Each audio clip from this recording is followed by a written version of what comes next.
The Baltimore Ravens last season, 2024 to 2025, finished 12-5.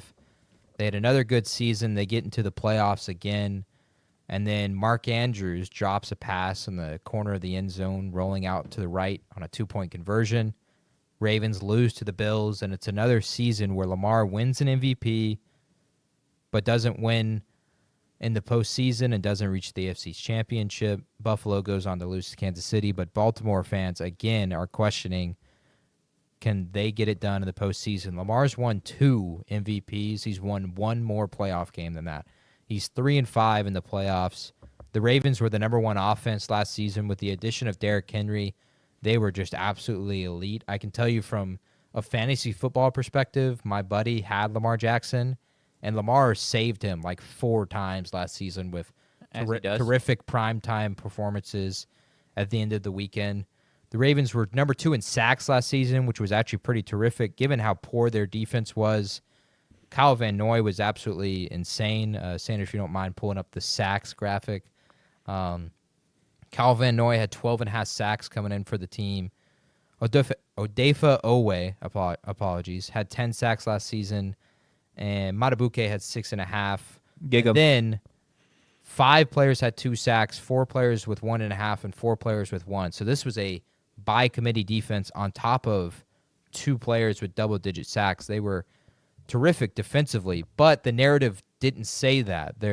If you want to pull up the first one, their full defensive graphic for the entire season, they were 27th against the pass, number 1 against the run.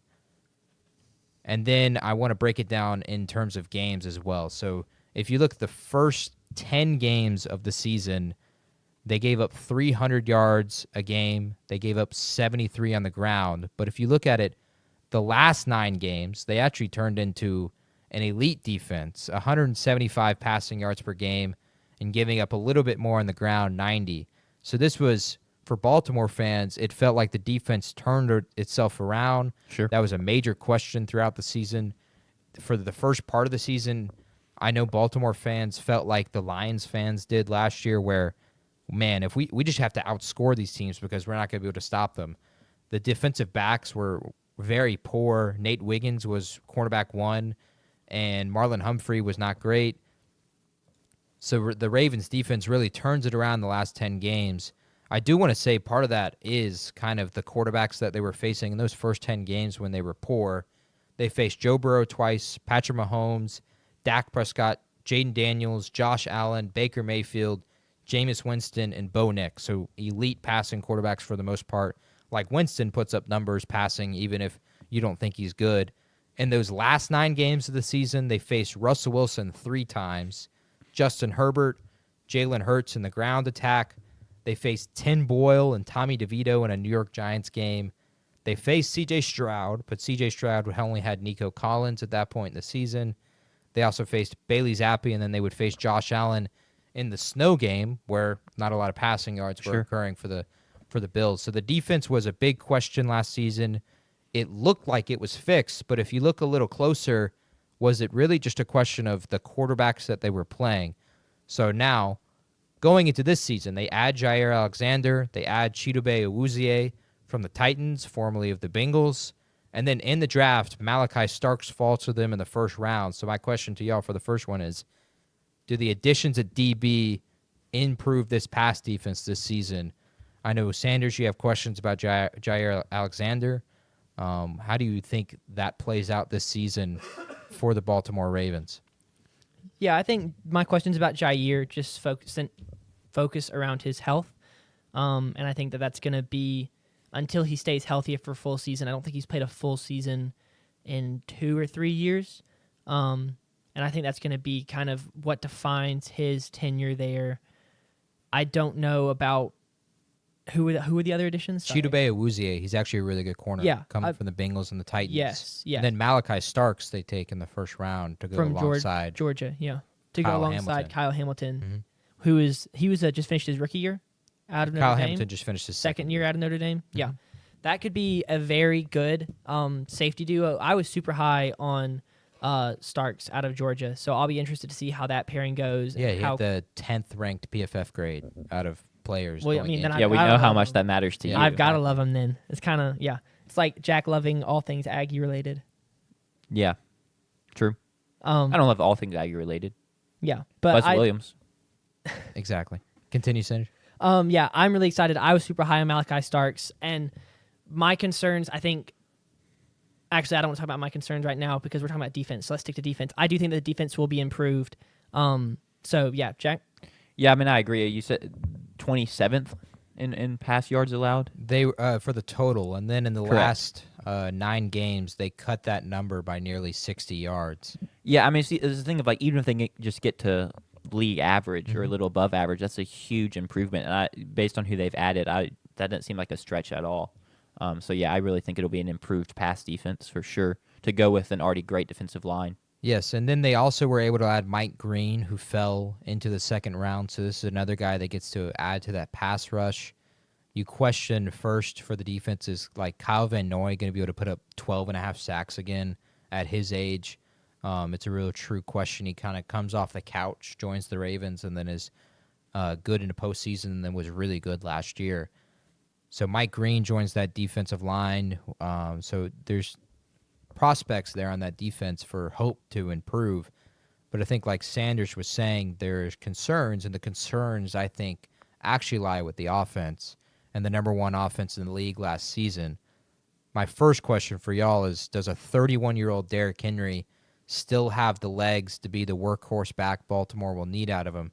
Because they made no additions to running back, and they also lost a running back as well. So in the offseason. So Derrick Henry, is he good enough still? I mean, it's He a was hard. really good last year. He's someone I don't want to bet against because the fact he's already put so many snaps on his body. So even the fact that he was as good as he was last year at 30 is still really impressive. Yeah. Now you do have to think he falls off at some point, but yeah, I'm not going to bet against him kind of until he shows me signs. Yeah, it's one of those things. JP, I mean, this is exactly where I was going. Their offensive line is still going to be good, and Derrick Henry last season had a season that most years would have been the best running back in the country. I mean, Saquon Barkley was the only guy to be better, and he had a historic season. So Henry did have a very good year last year, but he'll be turning 32, I believe, this season. And that's just, I mean, as far as running backs go, that is ancient. The average running back lifespan is very short. It's very injury heavy. Running backs just do not last that long. Even the best of them, we see very few guys. Christian McCaffrey right now is an outlier, but even guys like Nick Chubb with knee injuries, it's so hard to last that long. And I agree with you that they did nothing to help out that running back core, and they did less than nothing for that wide receiver room. They brought in DeAndre Hopkins, and I know how you feel about bringing in old wide receivers because we disagree about Stephon Diggs. I think DeAndre Hopkins will add even less to this offense than Diggs will to New England. I mean, a little bit older, I believe. Hopkins is a little bit older. 31 or 32, if I'm not mistaken. Oh, so they're about the same age then, I think. But I don't see the running game being able to maintain the same pace it did 33. last season. Wow. I don't see the run game being able to continue at the pace it had last season. I don't see the passing game picking up the slack. I just don't see that. Lamar Jackson, I think that the Lamar Jackson, he can't pass or anything from his second and third years in the league, I think that's kind of quieted down. I think that Undoubtedly. people understand that, like, he runs, he's the best running quarterback in the NFL, and then he can pass adequately enough to get by. He's definitely not the best passer in the NFL, but he can get by with his arm. I just don't think that they have the wide receiver room to help him out at all. Also, on that note, I thought Josh Allen won MVP last year, not Lamar. Lamar did, I don't remember. if I'm not mistaken. I really thought Josh. I think in my mind it was like I would have given it to Lamar, but Josh Allen won. This is gonna be really awkward. We're gonna have Nikola Jokic, guys. It was Josh Allen. I had that wrong. Wow. He's got 2 MVPs. yeah. Another MVP season. That was the part of it. I mean, I think he Big finished debate. second. Oh, Yes. And like I said, I would have had him win. Funny story, actually. Lamar's first MVP season, I was in the fantasy league, and I don't remember who set it up. I was actually helping out one of my dad's friends because he was in the league, but he didn't know anything about football. and it was you got a point per 10 yards passing league. Wow. And you played, and so I had Aaron Rodgers and Lamar Jackson on my team and another QB, and Aaron Rodgers started off red hot that year, and put up Just a one QB league. Mhm. And he had a week where he got me 92 fantasy points. And so I traded Lamar Jackson for wide receiver help, and then Lamar Jackson goes on the tear to win his first MVP as Aaron Rodgers kind of falls off a cliff is strong, but did not have a strong finish to the season. Yeah, and fizzles so out. probably my worst fantasy football blunder there. It was tough to see. Yeah. For this team, yeah, the wide receiver is a big question there. I mean, their second best receiver is really a tight end, and it's Mark Andrews or Isaiah Likely. Yeah, I would say their second and third best wide receivers are probably tight And end. There's questions there as well. Isaiah Likely was really good to start the season and then wasn't great throughout the end of the season.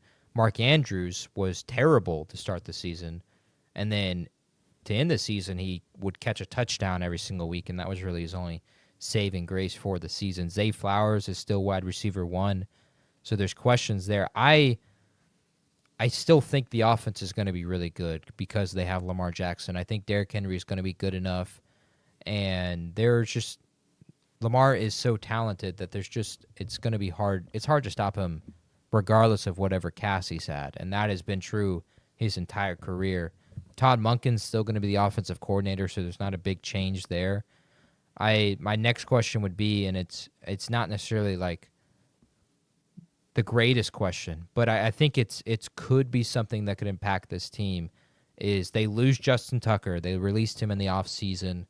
Tucker's going through legal allegations. He's basically being accused of the same thing as Deshaun Watson, just with less women. I think he was basically convicted for it, suspended one less game than Deshaun, 10 instead of 11. But my question is this team going to miss the leadership of a guy like Justin Tucker? And he's not the only thing that they lost as well. They lose Tre'Davious White as well, Nelson Aguilar, who was a receiver in that group for a long time. And then another follow-up question on top of that is they lose Josh Johnson, their backup quarterback. And now their backup quarterback this season is Cooper Rush. They already lost Tyler Huntley. Cooper Rush is their backup quarterback. They're not going to be able to run the same kind of offense if Lamar were to get hurt again, which is completely on the page with the way he plays. Yeah. So is this Ravens team a team that, like, if they sustain one cut, are they done for? Well, first of all, if I were the Ravens, I think that bringing Cooper Rush was a little silly. If I were them, why not try and go get a guy like Malik Willis? Because I feel like you could have. I mean, he's not going to demand that much trade value, and he would be a much better backup for the system they're running, because he's going to play a lot more stylistically similar to Lamar Jackson, bringing that threat with his legs that Cooper Rush just does not. So that's kind of, I don't know. I'm not the biggest fan of that approach by the Ravens in bringing Cooper Rush, but I don't think they're going to miss Justin Tucker that much. I do think this is a very experienced team. There's a lot of leadership in that locker room. I mean, Lamar Jackson has been in the league for 7 years. I mean, this is not a young, new, inexperienced quarterback. He's been around for a while now. Mark Andrews is an experienced guy in that position in the skill room. DeAndre Hopkins, even if he is older, does bring some mature. Like, I'm not at all worried about the leadership of that team, and I'm also not super concerned. Let me look at Jack. If you want, Tre'Davious White, I was excellent at. Was he at the Patriots before Buffalo? Drafted by. I don't think so. That's Stephon Gilmore. I think that you're. Yes. Thank you. Thank you. Stephon Gilmore, Bill, then a Patriot. Tre'Davious White was excellent at the Bills, and then tore his ACL. Popped his Achilles. Thank you. And then went to the. Where did he end up after that? And went to the Rams, and he ended up with the Ravens last season. Yeah, now he's back in Buffalo. Don't remember him being. How impactful was he? I just think he was a leadership piece in that defense. And did he play a lot of games? No, but he's a part of that locker room. And my concern this season, and I'm saying this because we are all very high on the Ravens for a win-loss perspective. We're really high on Baltimore, and we think they're going to be really good this year. But I wonder, are they in a spot where they have a potential to spiral because they lose a guy like Justin Tucker in the locker room, and now it's going to be on the shoulders of a guy like Lamar or Kyle Van Noy on the defensive side. And, I mean, D-Hop will be there. It's a veteran leadership. Can Harbaugh withstand that. Like if Lamar gets hurt, like that is, or Derrick Henry gets hurt, they're in a bad spot because Yeah. Cooper Rush is not a good enough backup to replace Lamar, obviously. And then for the backup running backs, it's Justice Hill and it's Keaton Mitchell, and that's about it. You know, you don't have the guys like J.K. Dobbins and Gus Edwards who weren't there last year, but still, they didn't get hurt. Lamar and Derrick Henry didn't get hurt last year. Yeah. So that is my question for the Ravens this season is, like, if something happens, Lamar gets hurt, Derrick Henry gets hurt, a receiver gets hurt, are they going to be in a spot where they have a chance to potentially spiral? I think they definitely could. I think that's a lot more of a fair concern in my eyes than the leadership thing. I think Sanders was Yes. right that I trust guys like Lamar Jackson and such to And even like step into a leadership role, but I honestly think they've already been leaders on this team. even a before Jair this. Alexander or Marlon Humphrey are both 7-8 year veterans. I don't know if I want Jair Alexander in a leadership role necessarily, just based off stuff I've heard. Yeah. But they have plenty of guys to fill that. But I agree that the depth is a concern. I also will say though, I mean, no matter who their backup is, losing Lamar Jackson would be pretty crushing. Justin for this Tucker was not going to make a. I mean, who else did you mention? You said Justin Tucker and Trey. and then Nelson the back, Aguilar. Nelson Aguilar. I mean, they lost some veteran pieces. I just don't think that's going to be a huge concern. But yeah, if guys go down, it'll be big. But I mean, once again, if Lamar Jackson goes down, I don't think it matters if Malik Willis or Tyler Huntley is there. Yeah. Their goal this year, it's Super Bowl or bust for them. And they wouldn't be able to get that done in my eyes, no matter who the backup quarterback is. Yeah. So, And can I just back to the wide receiver core? I was just looking at them. It's remarkable. So their leading wide receiver was Zay Flowers. He had 74 receptions on 112 targets. Then Mark Andrews and Rashad Bateman had 79 and 74. Isaiah Likely at 65 targets, and then it drops off to Nelson Aguilar had 30 targets in an entire season, 16 games. Tylan Wallace 15 targets. It was just. That wide receiver room is just non-existent beyond the top 4 guys, and two of those guys are tight ends. It's not an bad ideal room. setup. It's a bad room. Yeah, they're in a potential spot to trade for someone at the deadline for teams that have those aging receivers. I think the Rams are in a spot like that. If the Rams were bad, they could trade Devontae Adams again. Yeah. You think about the Seahawks with the Cooper Kupp signing, they could trade him very easily. Something like that is definitely, I think, something in Baltimore's future. But I was just asking that because we're really high on the Ravens. I've got them 13-4. Y'all both have them 14-3. The only discrepancy really in our predictions is I am predicting again something to happen that has happened many times for them, is that the Ravens tend to have some inexplicable loss each year. Last year it was week 2 against the Raiders where they went quickly 0-2 in the hole. 2 seasons ago, it was an overtime loss to the Colts. 3 years ago, it was the loss to the Jaguars, who only had 4 wins at the time, that sprung the Jaguars forward and pushed them into the postseason and winning a playoff game. The 2019 year, when they were 14-2 and Lamar won the MVP, they lost to the Browns in Week 4 to be 2-2 and then won 12 straight to end the season. So for me, I'm predicting that loss is going to be to the New York Jets, Week 12, at home, hosting Justin Fields and Aaron Glenn and the Jets. I see that as the potential spot for that inexplicable loss. I don't think Cleveland is going to be good enough to be able to pull off that kind of upset this year, although they have done that in the past. I don't think, like the New England game, people might see as, that's the inexplicable one. I'm kind of high on New England this season. Yeah. So, and a lot of people are. That's not really a bold take with the addition of Mike Vrabel. Well, it depends on how high is. They have a chance to make the playoffs. That's how high I am on them compared to going from a 4-win team. So, yes, we are all high on the Ravens. The only discrepancy is the one extra loss that I have them losing to the Jets. We all have them 14-3, 13-4. And, yeah, that's the big reason I was asking that.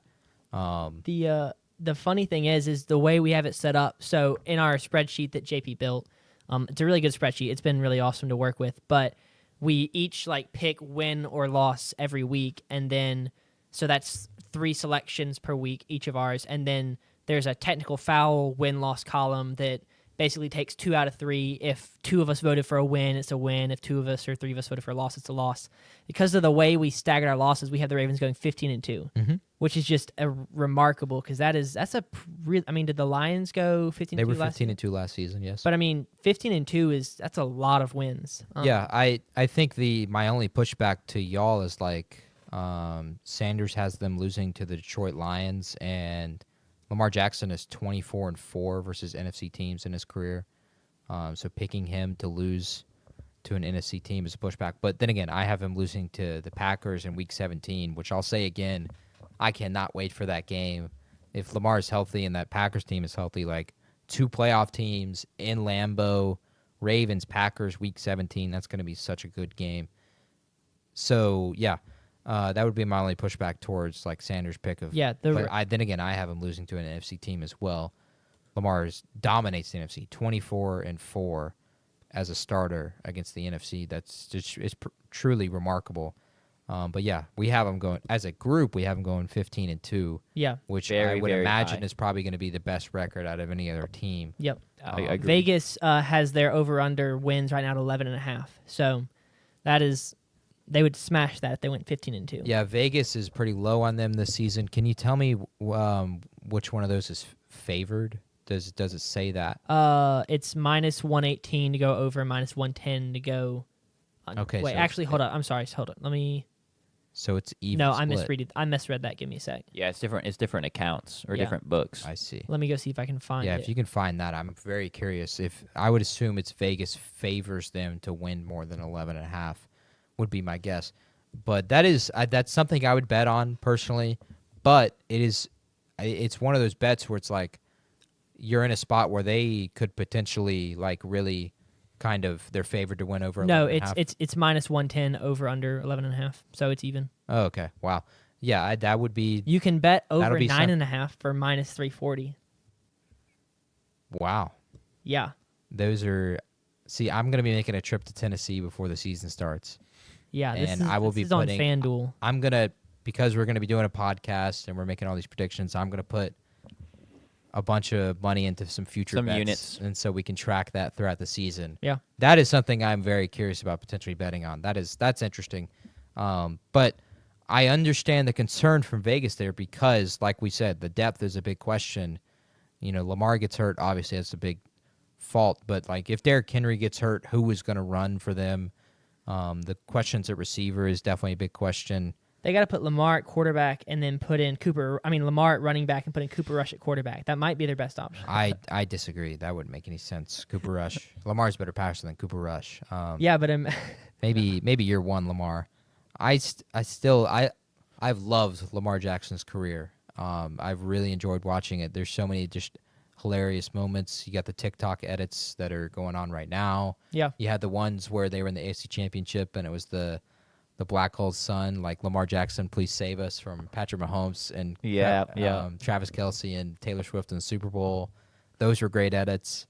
I still remember there was a hilarious one where I forgot what coach or whoever called out Lamar for not wearing sleeves or wearing black sleeves.